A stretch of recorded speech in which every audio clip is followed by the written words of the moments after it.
Yo, welcome back, Screen Kings and Queens. Welcome back to your favorite movie channel, The Screen Kings. My name is Jeremy. I have Christian with me, and we are talking about a movie that was highly anticipated by a lot of people. I am super ready to talk about this one. This is our weapons review. So Christian, why don't you tell our Screen Kings and Screen Queens what this movie's all about? Absolutely, guys. So, Weapons is directed by Zach Krager.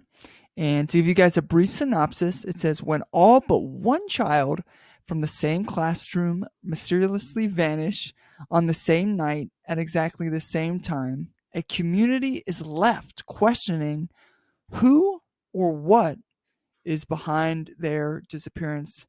Guys, we want to let you know that this will be a non-spoiler review, so you don't have to worry about any spoilers. We want you guys to go in knowing little as possible, because that is just going to enhance the experience. But Jeremy, I really enjoyed this film. I would say that this is one of my favorite films of the year so far. And while it's not exactly what I was expecting, once I let those expectations go and really just enjoyed the film for what it was, I really had a blast. I think one big question that people are going to ask is this better than Krager's previous film, Barbarian? And the more I think about it, I'm still leaning that Barbarian is a better film than Weapons. That doesn't take anything away from this film. Really enjoyable time. But I think Barbarian is just a tighter, more focused film. But here, there's a lot of positives and then a couple things that kind of bugged me the wrong way. First, I would say the cast all around is great. I think each actor gets a chance to shine, and that's just the way the movie is set up. The movie is done in different chapters based on different characters. So we get different perspectives of kind of the same sequences, but from different characters' point of view. And you would think that this would get tired over time, but with each perspective, you get to know the character a little deeper, and it either gives you some cool horror elements or it builds upon the mystery that's playing out, because this is not just a horror, it's a horror comedy, it's a suspense thriller, it's a mystery. It's all of this packaged into one. And I think Krager does a great job at balancing just all the tones that he is playing with. I don't think the humor, it does not undercut the tension. I think all of it really is mixed nicely. I almost think like a mixed drink where you have just the right amount of liquor, just the right amount of juice, all of those things mixed together in one. I want to highlight Julia Garner. I thought she was excellent here. She plays a very nuanced character. You believe she's one way, but then as the story progresses, you realize she's a little more, maybe a little more messed up than we originally thought when we first see her. Josh Brolin is great here, is playing a dad that lost a kid. Benedict Wong is great, and some of his facial acting. We won't spoil too much. Just later on in the film, he's got some scenes in there that are really creepy and really catch you on and keep you on the edge of the seat. I also really appreciated that the film feels very intimate. It's in a suburban small town, and I feel like you're really there. Like this is a group, this is a community that's real, and it felt very intimate. And like I said before, the humor was balanced, and nothing was undercut. The characters and their chapter titles were really good. I thought there was some really cool horror elements, and he just blends all these genres together to make a very compelling and captivating story all around. And the ending is pretty crazy too. So that's kind of my positives. I do have some stuff that I didn't really care for about the film, but Jeremy, I'd love to get your thoughts before I jump into my kind of nitpick stuff. Let me tell y'all something. We left this theater, and I was like, I don't know how to react to this movie. Like, I literally was like, I don't know a number rating. I don't know what to say about this movie. This movie was like, I'm still on the like fence of if I loved it. Yeah. I liked it. It was very fun. It's actually very funny. I was cracking up quite a few times. It's really funny. Acting is on point. Um, Jump scares are decent. There's one that actually got me, which doesn't happen often. Um, but I don't know if I loved it. Like Yeah. it just it was so much to process after leaving the theater. I was like, what did we just watch? Um, like you said, positives. The cast was really good. It's a Julia Garner summer. She's had two movies in the span of 2 weeks come out, 2 or 3 weeks. Mhm. She was the Silver Surfer in Fantastic Four, and now she's playing this character in Weapons. And I thought she did really well. Josh Brolin, our Thanos, did really great. But I think the main thing that I want from the movie, it it's not as much about the kids as you think it is. Yeah. We go in, the kids are literally the poster of the movie. And it's like they're there, but like I kind of wanted a little more focus on what happened to them, Mhm. like the process of how they ended up where they did without spoiling it. Um but I just think, I think I liked Barbarian more. Mhm. Um and maybe my expectations were way too high because when we went in, it was at like 100% on Rotten Tomatoes. I think it's gone up to like a 90, down to like a 96, which is still incredible.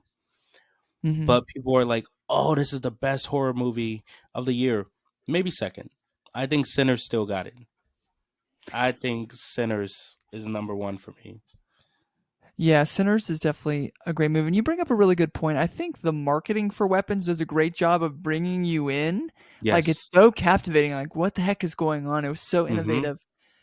But I think you can go in with the wrong expectations because what this film is a lot different than what you might expect Yeah. going into the film. Yeah, this film is not like perfect. I wouldn't Mm-mm. say that I was like head over heels in love with it like I wanted to. It's Mhm. a great film, but it does have some flaws. I think the biggest thing is that it's too long. It's about 2 hours and 8 minutes. And Mm. while I enjoyed spending time with the characters and they do different chapters for each character, by the time they get to the final character and they show their chapter and they start to reveal what's actually going on, I think it starts to drag a little bit Mhm. there until it hits like peaks up again in the third act. But there you're starting to really feel the weight of the movie. Um, I think Krager does a great job at building the mystery and the tension in the first half of the film. It is so palpable Mhm. and atmospheric, and just getting to know these characters, you're really locked into where I really believe that no matter what the conclusion was or the reason was for all of this, it would still be a little bit underwhelming. Like I liked where the story went, but the first half was so strong of setting up this mystery that no matter what he wrote for the second half, the conclusion, I just think it would be underwhelming because the first half was Yeah. so strong. That doesn't mean that the ending was bad. It just the first half was so strong. I agree. And I will say that I figured out pretty early on what was going on. They Mhm. kind of telegraphed something. There's something that, not to spoil anything, but something gets written somewhere. And once I saw that, okay, I was like, okay, I think I have a picture of what is going on. And there's also some imagery in some of the dream sequences that was a little too on the nose. Josh Brolin Mhm. goes into a dream sequence and you'll see something, you'll know what it is once you see it, but I was like, this is kind of weird, kind of too on the Yeah. nose and a little bit odd. It kind of took me out of the film a little bit. And then there's some exposition at the beginning of the film. There's a narrator, a child narrates, and you hear some of it in the trailer. Mhm. And when it first started out, they were kind of catching us up on everything that was going on, basically what happened with these kids. And I was getting kind of nervous because I'm not a big fan of just exposition dumping, and it kind of Mhm. felt long. They're It explaining what did. was going on, Yeah. and I was a little bit nervous at first, but then when we finally got settled into where the story picks up, I was hooked in. So yeah. Yeah. Well, Christian, can you tell us your rating of this film, please and thank you? Yeah. Yeah, in spite of like all my like little critiques that I listed there, those are minor. I had a really good time with this. It's very captivating. I think it really draws you in, and I would give Weapons an 8.5 out of 10. 8.5. Okay. This whole review, I've been trying to think of a number. Um, and I still don't know if I've got that number on the notes, but I think I'm gonna go with a 7. Okay. I'm gonna go with a 7. I didn't love it. I didn't hate it. I liked it, but I wanted a little more. Yeah. So I was I was almost at Love It. Love It for me is like a 9 up. yeah, It's like I'm in love with it, but those yeah. little minor things that I mentioned earlier, I was like, it really just holds it back. So Sinners holds number one right now for horror this year. Absolutely. Yeah, All Sinners right, we love is to up there. see it. Yes, it will stand the test of time. I promise. Because I don't think I've seen another horror movie this year that looks promising. Conjuring ain't looking too good to me. No, I mean, I really did like Bring Her Back, but Yeah, Sinners right now is the best film of the year, so I don't know. I might have to give that to Smurfs. Smurfs rise to the top. Smurf stands, if you're in here, comment down below. 5 blue hearts. 5 blue hearts for the Smurf stands. And we're about to go viral because of our Smurfs takes. Thank you very much. jeez. Well, thank you guys for joining us. This has been Weapons by the Screen Kings. Once again, I'm Jeremy. This is Christian. And if you're not subscribed, I will give you $5,000 to subscribe. $5,000. Why are you I lying to the promise. people? No, no, no, no. I'm not lying. I'm sitting.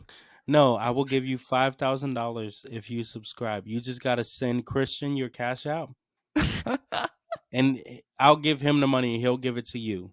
Okay, so be Okay, expecting it Jeremy. from him. All right, Okay, Jeremy. so if you want to be a 5,000aire, make sure you subscribe, Don't listen to like, this and share. foolishness. Listen, for legal purposes, I am lying, but you never know. When we make it big and we end up at the premiere of Smurfs 2, I don't want to hear nothing. Nothing. Of all the things we would go to, it would be Smurfs 2, and I would It cry. would, and we wear blue suits. It'd be very nice. And people are gonna be like, "Oh, I knew these guys before." No, you didn't. There's a reason I No. didn't watch that movie. Oh, it's coming out soon on Blu-ray. I'll buy you Mm. your own copy. Mm-mm-mm. All No, right. thank Thank you, King Screens, Screen Kings, Screen Queen, you. and Smurf stands. Our favorite. All right, guys. Don't listen to Jeremy, but please make sure you like and subscribe. If you enjoyed this video, we review every week. We would love to have you part of the channel. Jeremy, what do we got coming up next? Do you know? You know what? I gotta look at the schedule, but I think that we have an impromptu Smurfs review coming soon. So it'll I have be to see it premiere like first before I can review it. midnight. You know what? It actually might just be a solo review because I'm the only one that watched it. So Yeah.